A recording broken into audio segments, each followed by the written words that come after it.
se çfarë po ndodh në Kosovë. Ideal të përshëndes, mirëmëngjes, pra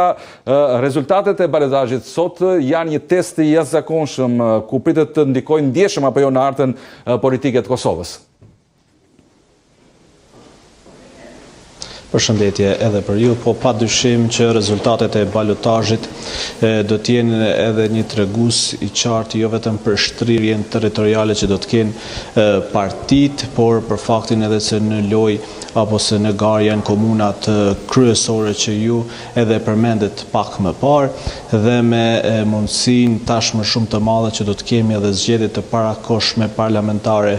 muajin tjetër, do të jetë një pasqyrë më e qartë për të gjitha partitë se ku janë, le të themi, një muaj relativisht nga zgjedhjet parlamentare. Padyshim që Prishtina përbën një nga epicentrat e kësaj gare, kryeqyteti gjithmonë ka qenë i rëndësishëm, por po kështu është edhe Mitrovica, e cila ka pasur një garë të fortë, nëse në Prishtinë është vetëvendosja përballë lidhjes demokratike, në Mitrovica është po vetëvendosja përballë Partisë Demokratike të Kosovës. Ashtu sikur se vetëvendosja për postyrit të komunave është edhe në 10 të tjera në balotazh dhe synon të marrë për herë të parë ndoshta një rezultat të mirë në zgjedhje lokale, duke qenë se historikisht që kur vetëvendosja u bë pjesë e sistemit dhe garës në vitin 2013, flas këtu për zgjedhje lokale, nuk ka pasur ndonjë performancë të mirë në zgjedhje lokale, mirë po kjo ka shkuar duke u rritur dhe tashmë duket se edhe apetitet janë shtuar edhe televizjes vetëvendosja, e këtë rast edhe kryeministit në detyrë Albin Kurti. Prishtina dhe Mitrovica padyshim se mund të jenë edhe një motiv shtesë si për vetëvendosjen, por edhe për LDK e PDK, se si do t'i qasin ndoshta edhe zgjedhjeve të parakohshme parlamentare që mund të mbahen e muajin tjetër, pasi edhe mandatari i dytë për formimin të qeverisë Klau Koniusa nuk duket se do të sigurojë 61 vota, ma sa kemi dëgjuar, kemi parë qëndrimet të gjitha subjekteve politike parlamentare. Qartë. Megjithatë, ideale në shumë komuna diferencat janë minimale mes kandidatëve, në shumë komuna e theksoj këtë gjë dhe kemi parë në këto momente kemi parë se koalicionet lokale mund të sillin dhe fituesin. Dhe kemi parë se ka një fenomen, nuk e di në është i ri apo i vjetër, ky fenomeni i koalicioneve lokale ku nuk kërkojnë të bëjnë qeveri, por në zgjedhjet lokale janë bashkë. Si e shpjegoni këtë? Është e vërtetë që partitë pothuajse të gjitha kanë bashkëpunuar mes vete para ditës së sotme për raundin e dytë të balotazhit. Kjo ndoshta nxitur edhe për shkak të numrave që janë në kuvendet komunale, ku kryetari i zgjedhur patjetër që duhet të ketë edhe shumicën në kuvendet komunale përmes këshilltarëve lokal. Është e vërtetë që kemi pasur një sjellje komplet ndryshe të partive nga një vit sa po raportojmë për ngërçje në nivel qendror. Vijat e kuqe, le të themi, janë shkrirë dhe nuk ekzistojnë për nivelin lokal. Kemi pas mbështetje të lëvizjes vetëvendosje për Partinë Demokratike në komunën e Dragashit. Kemi pa lidhjen demokratike me Aleancën për Armërinë e Kosovës në Gjakov. Kemi pa Partinë Demokratike me lidhjen demokratike në Mitrovicë. Gjithashtu ka një numër komunash të mëdha ku partitë kanë vendosur të mbështesin një kandidat të një partie, pavarësisht se në nivelin qendror kanë një qëndrim ndryshe. Disa parti arsyetojnë me, le të themi, specifikat që kanë komunat dhe që synojnë të sjellin ndryshimin në ato komuna, prandaj kanë mbështetur një kandidat të një partie për cilën le të themi gjatë një viti në Prishtinë në nivelin qendror kanë qenë shumë të ashpër. Por gjithashtu disa parti si Aleanca për Armërinë e Kosovës arsyetohet me faktin se të gjitha degët e partive kanë autonominë e tyre dhe mund të vendosin vetë se kë duan të bëjnë koalicion apo cilin kandidat duan të mbështesin në balotazh, pra ka pasur le të themi arsyetime të tilla. Megjithatë të shohim nëse në zgjedhjet e ardhshme parlamentare mund të ndiqet një sjellje e tillë, pasi për nivelin qendror vazhdojmë të kemi parti të pozicionuar kryesisht partitë e mëdha shqiptare kundër lëvizjes vetëvendosje, por kemi edhe Lidhjen Demokratike në anën tjetër që ka refuzuar të bëhet pjesë edhe një koalicioni me ish partitë të opozitës, pra me Partinë Demokratike dhe Aleancën për Ardhmërinë e Kosovës, duke bërë kështu që të mos kemi një qeveri nga zgjedhjet e nëntëshkurtit. Qartë. Ideale, le të flasim pak për fushatën elektorale të partive. Po e filloj nga vetëvendosje, e cila ka motën e saj ne kundër të gjithëve, dhe duket të paktën në syrin e jashtëm, syrin ton, duket sikur po lufton tashmë me mishe me shpirt të zgjeroj territorin e saj lokale, edhe atje ku nuk ka bazë të fortë, ndryshe nga partitë e tjera që kërkojnë pikërisht ato zona tradicionale, apo e kam gabim? Po, është vërtet që lëvizja vetëvendosje kërkon të bëjë një performancë më të mirë në zgjedhjet lokale, kryesisht lëvizja vetëvendosje ka qenë një parti me centralizuar, nëse do të mund ta cilësojmë kështu, pasi gjithmonë është të marrë me tema që kanë të bëjnë me tema nacionale, pra prandaj edhe ngritja e saj e madhe ka ardhur pikërisht duke pasur parasysh tema të ndjeshme si demarkacioni apo pjesët e marrëveshjeve me Serbi. Megjithatë, lëvizja vetëvendosje ka pasur nevojën që të ketë le të themi një shtrirje edhe në nivelin lokal. Fitoi Prishtinën në vitin 2013 vetëm një komunë, ndërsa 4 vite më vonë arriti të marrë 3 komuna të tjera dhe ta mbajë Prishtinën, ndërsa në vitin 2021 suksesi i saj i madh në zgjedhjet e jashtëzakonshme nuk është se u përkthye gjithashtu në zgjedhje lokale, duke humbur praktikisht kryeqytetin, por duke marrë disa komuna më të vogla si Kamenica apo Shtime, ndërsa tani është partia që vjen të ketë në numrin më të lartë të komunave në garë, por siç e theksova, ndoshta Xhilani ka qenë shumë afër që të mbyllet në raundin e parë, atje kryetari aktual dhe kandidati i lëvizjes vetëvendosje Albin Hyseni nuk arriti të mbyll garën me 12 tetor vetëm për 90 vota. Megjithatë mbetet të shihet se si do të vijojë tani. Fitoria e Prishtinës dhe Mitrovicës do të ishte padyshim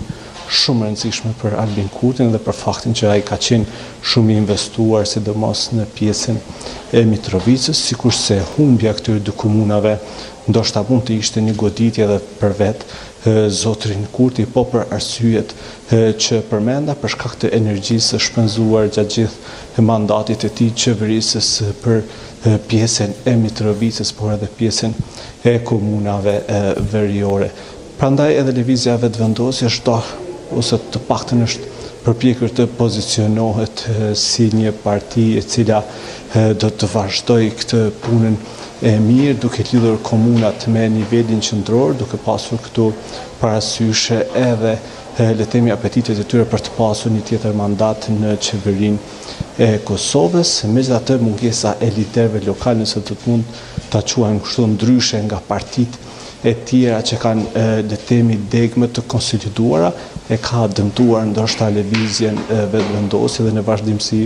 është munduar të nxjerrë figura që do të ishin të përshtatshme për zgjedhjet komunale. Vetëm pas orës 19 do të shohim nëse strategjia vetëvendosjes ka pasur sukses dhe sa komuna do të udhëheqë tashmë kur të mbyllet edhe raundi i dytë, për të parë nëse vërtet lëvizja vetëvendosje mund të konsiderohet fituese ose jo. Ku po partitë e tjera, pra LDK dhe PDK, ku e përqendruan pra fushatën e tyre? Thjesht për të mbrojtur bastionet e tyre tradicionale apo kërkuan diçka për te? Lidhja Demokratike e Kosovës ka fituar 2 komuna, bastionet e saj 2 komuna të vogla si Istogu apo Lipjani. Për Lidhjen Demokratike padyshim është shumë rëndësishme Prishtina, pra kandidati i tyre për Ibrahim Rama, që është kryetari aktual, do të ishte po kaq rëndësishme të mbante pushtetin këtu,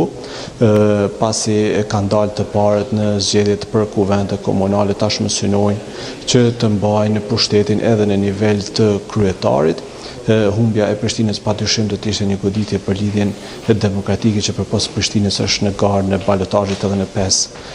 komuna të tjera. PEA është gjithashtu shumë e rëndësishme për lidhjen demokratike për cilin udhëheq për viteve të tëra. Atje është nën kryetari i partisë dhe kryetari aktual Gazmend Muhaxhie që ka përballë Taulant Kelmendin, një djalë i ri i cili vjen nga rradha televizjes Vetvendosje. Gjithashtu lidhja demokratike mbetet në garën e disa komuna më të vogla, ndërsa edhe Gjilani është padyshim i rëndësishëm, duke qenë se ka qenë dikur në udhëheqjen e lidhjes demokratike, por vetëm në mandatin e fundit arriti nga lëvizja Vetvendosje pra të zgjidhet kryetari i ri i cili kandidon e që ka dalë i pari në raundin e parë. Partia Demokratike padyshim që të gjithë energjitë e saj ka kaluar në Mitrovica, aty ku kandidati i saj Arjan Tahiri është përballë Faton Pecit, ministrit në detyrë të bujqësisë dhe që po kërkon le të themi një fitore të jashtëzakonshme, nëse do të konsiderohej kështu me që ai vetë është një person i ri në garë. Kujtojmë që Mitrovica është udhëhequr nga Partia Demokratike, por nga Bedri Hamza që ishte edhe kandidat për kryeminist, ai vetë vendosi të mos i hynte garës më duke i hapur rrugë Arjan Tahirit. Partia Demokratike ka fituar disa bastionet e saj, përfshirë edhe Ferizarin si një nga komunat kryesore, apo edhe Skenderajin, aty ku tradicionalisht ajo ka qeverisur, mbetet në garë edhe në gjithsej 6 komuna të tjera. Partia Demokratike që synon të marrë rezultatin më të mirë, megjithatë Partia Demokratike është krenuar për faktin që në votën për kuvende komunale në nivel vendi ka dalë e para duke marrë numër më të madh të këshilltarëve lokal në 38 komunat e Kosovës. Ndërsa Aleanca për Artëmërinë e Kosovës, Ramush Haradinaj, ka arritur të fitojë vetëm një komunë në raundin e parë, në Deçan, bastionin e tyre, ndërsa mbetet në garë në 5 komunat e tjera. Gjakova është padyshim një nga komunat më të mëdha dhe më të rëndësishme për Aleancën për Ardhmërinë e Kosovës, aty ku kryetari aktual Ardian Gjini ka përballë Ardian Golën e lëvizjes Vetvendosje. Ka qenë një garë interesante edhe atje. Ka pasur edhe atje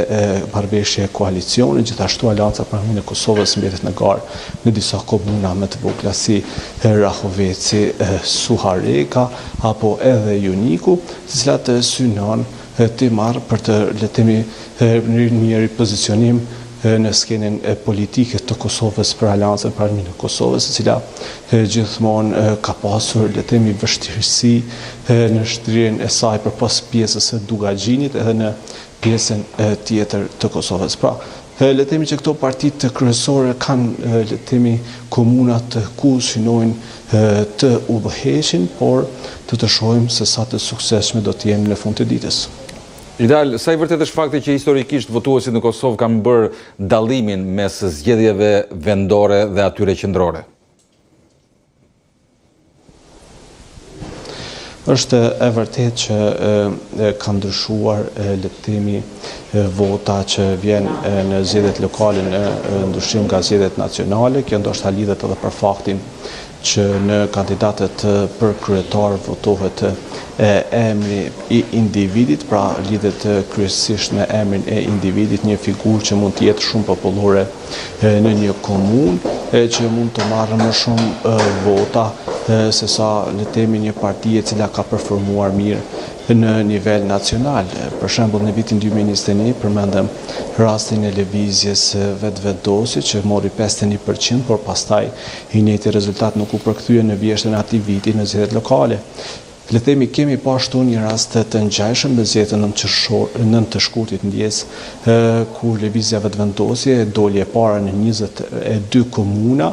ndërsa tani në raundin e parë arriti të marrë 3 komuna, pra duke kandidatët e tyre të marrin mbi 50% të votave, ndërsa mbetet në garë edhe në 12 të tjera, por vështirë që mund të thuhet që lëvizja Vetvendosje do të jetë po kaq të suksesshme në të 12 komunat, që të thotë tregon që votuesi kosovar voton ndryshe në nivelin lokal nga sa niveli nacional. Ndoshta lidhet edhe me faktin që lëvizja Vetvendosje nuk ka pasur figura lokale, duke qenë shumë e përqendruar në Prishtinë, në qendër, në temat që lidhen kryesisht nacionale, duke mos i dhënë shumë rëndësi temave lokale, pasi edhe zgjedhjet lokale kanë edhe çështje le të themi shërbimeve bazike që qytetarët kërkojnë dhe nuk kanë arritur të kapitalizojnë atë sukses që kanë pasur në dy herët e fundit të zgjedhjeve nacionale edhe në zgjedhjet lokale. Kjo ndoshta mund të jenë edhe arsyet pse votuesi kosovar mund të votojnë ndryshe në zgjedhjet lokale, ndryshe në nivelet nacionale. Qartë, më bëri përshtypje me deklarata e fundit e Albin Kurti, duke si një deklaratë të tillë, e them në fjalë të përgjithshme, o votoni tani ose do të kemi zgjedhje të reja diku nga muajt e parë të vitit të ri. Kush i friksohet më shumë zgjedhjeve të reja në Kosovë? Duke futur edhe për zgjedhjet e përgjithshme kam fjalën.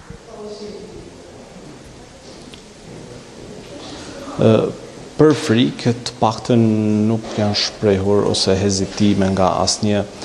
parti deklaratat e kryeministit në detyrë Kurti për dy palë zgjedhje radhë lidhen kryesisht me afatet që do të vinë për zgjedhjen e presidentit. Presidenti Osmani, mandati së cilës ka dhënë në fillim të muajit prill, mirë po këtu kushtetuta kërkon që presidenti i ri të zgjidhet një muaj më herët, që do të thotë në muajin mars ne duhet të kemi një president apo presidente të re të zgjedhur ose të ri konfirmuar nëse presidenti Osmani do të kërkojë sërish votë. Për të zgjedhur një president duhen 80 vota në dy raundet e para ose në raundin e tretë pastaj me shumicë, po gjithsesi me 2/3 e deputetëve që duhet të jenë në sallë e të marrin pjesë në votim. Zoti Kurti pretendon që përderisa tani ka vështirësi për 61 deputet, do të jetë shumë më vështirë që të bëhen 80 në rastin e presidentes. Dështimi për të zgjedhur presidenten e qenë Kosovë në zgjedhje të jashtëzakonshme, prandaj ndoshta edhe kryeministri Kurti, duke parë edhe sondazhet të brendshme ose nga gjitha ato çfarë kanë thënë analistët politikë, zgjedhjet e dhjetorit mund të prodhojnë pak a shumë të njëjtat numra dhe mund të mos ketë ndonjë ndryshim të madh të forcave politike në kuvendin e Kosovës dhe me qëndrimet e tyre që janë kundër koalicioneve mund të ketë vështirësi sërish për të pasur një shumicë jo vetëm për qeveri, por edhe për president të Kosovës. Prandaj zoti Kurti ka propozuar konjuse me idenë që të votohet buxheti i shtetit, të ratifikohen disa marrëveshje ndërkombëtare në kuadër të planit të rritjes, e më pas në pranverë të ketë zgjedhje të parakohshme parlamentare, atëherë kur do të afrohet edhe koha për të zgjedhur presidentin e ri, por edhe kjo ide e zotit Kurti është hedhur poshtë nga partitë e tjera, duke thënë që nuk do të votojë një qeveri të pakicës e vetëm me lëvizjen vetëvendosje në të, duke konsideruar që duhet të ketë zgjedhje të jashtëzakonshme, por për datën që kur do të votohet, datën e seancës së kuvendit, kur do të votohet për mandatarin e tyre, zotin Konjusa, ende nuk është caktuar dhe do të shohim nëse do të ketë ndonjë marrëveshje të paktën për buxhetin, për një zgjatje të buxhetit ku duhet të ketë një votim në kuvendin e Kosovës e më pas shtetit të mos ketë probleme në muajt e parë të vitit të ardhshëm. Jemi në balotazh në Kosovë ku garojnë 18 komuna, 20 komuna të tjera në raundin e parë e shpallën fituesin. Tani që kanë kaluar shumë kohë nga raundi i parë dhe mund të bëjmë një analizë të shkurtër ideal. Kush doli fitues dhe kush humbës nga raundi i parë në Kosovë? Pasi më kujtohet të gjithë shpallën fitoren që nga vetëvendosje e me radhë. Tani, për fitues absolut nuk mendoj se mund të flasim, pasi lëvizja vetëvendosje dhe Partia Demokratike fituan nga 3 komuna, secila në raundin e parë, ndërsa Lidhja Demokratike fitoi 2 komuna. Në votën për kryetar, gjithmonë këtu duhet përjashtuar listën serbe, e cila në bazë edhe të marrëveshjen të mëparshme kur janë krijuar 10 komuna me shumicë serbe, ata fituan 9 që në raundin e parë. Megjithatë po flasim për komuna më të mëdha, nuk kemi një futues absolut në votën për kandidat për kryetar lëvizja vetëvendosje doli e para, nëse marrim për bazë votën për këshilltar lokal për kuvende komunale, atë ishte Partia Demokratike e Kosovës që doli e para, ndërsa Lidhja Demokratike e Kosovës u krenua me faktin që arriti të marrë më së shumti vota nga diaspora, pikërisht edhe këto kanë qenë ato deklaratat e tyre kur thonin që të gjithë janë fitues, sigurisht parë nga këndvështrimi që ju interesonte edhe partive politike, megjithatë për fitues, ne mund të flasim vetëm sonte pasi të mbyllen qendrat e votimit, të shohim kush sa komuna do të ketë, ku do të udhëheq për të pas, le të themi kështu, një pasqyrë të qartë. Ideal Gola, të falenderoj për gjithë informacionet e dhëna dhe të uroj punë të mbarë. Ne do të lidhemi përsëri në rast se do të kemi zhvillime të reja pra në këtë balotazh me të vërtet interesant, sidomos në 3 komunat më të rëndësishme, në Prishtinë, Prizren dhe Mitrovicën e Jugut. Mirë, kemi mbyllur dhe me